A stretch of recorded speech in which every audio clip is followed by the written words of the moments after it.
Avec le dépannage 4.0 et le 5.0 qui s'en vient bientôt, eh bien, on nous demande de plus en plus de travailler avec des outils comme des logiciels en 3 dimensions.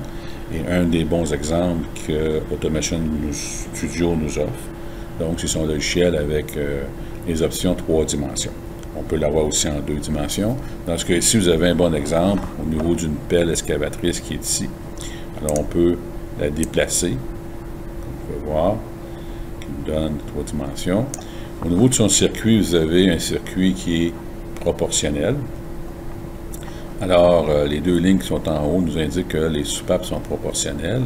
Ce qui nous manquerait au niveau des solénoïdes, ce serait une flèche à l'intérieur pour dire qu'elle est variable, parce qu'on travaille avec un potentiomètre qui travaille avec 0 plus 10 et 0 moins 10. Donc, une double tension. Dans les 2 cas, c'est comme ça. Vous avez celui-ci que je pointe, eh bien, il va faire fonctionner GYX, GYY.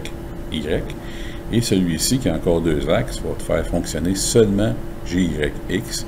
Et dans l'autre axe, il ne fonctionnera pas. Alors, pour les visualisations, on peut voir ici, vous avez les fixtures. Chaque pièce est bien identifiée pour montrer à la personne qui veut travailler avec ce logiciel tout ce qui a été réalisé.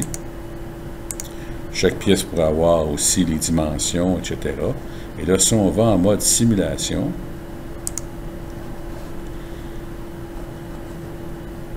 je vais appuyer ici sur le potentiomètre, je vais juste le tasser pour qu'on voit bien. Alors, si j'augmente le signal vers le haut, on peut voir la valve qui augmente progressivement. Hein? Une autre terminologie, c'est proportionnellement.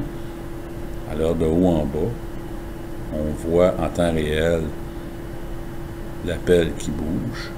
Alors, je vais aller sur l'autre axe. Donc, c'est l'autre soupape, comme je l'ai mentionné tantôt. Je vais la faire bouger vite, et bien, juste à donner un signal plus rapide. Vous voyez, lentement. On va commencer à opérer à l'entour de 5 volts. Et le second signal, comme j'ai mentionné, il y a un des axes qui sert à rien. Dans ce cas ici, de haut en bas, on devrait le voir bouger. Non, ça va de gauche à droite. Voilà.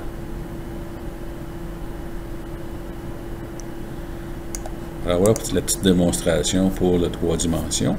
Avec ce logiciel-là, eh bien, vous pouvez faire de la simulation au niveau du dépannage. Il vous l'offre ici, simulation.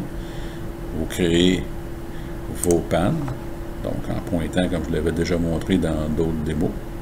Puis vous pouvez les réparer. Et je crois que vous avez dans le view, juste un instant, tool, sport. Dans le 3 dimensions, vous avez aussi d'autres options. Là. Donc, ici, si j'appuie, on voit d'autres options qui apparaissent ici. C'est pour la programmation ou la modification du composant. Alors, voilà pour votre démo.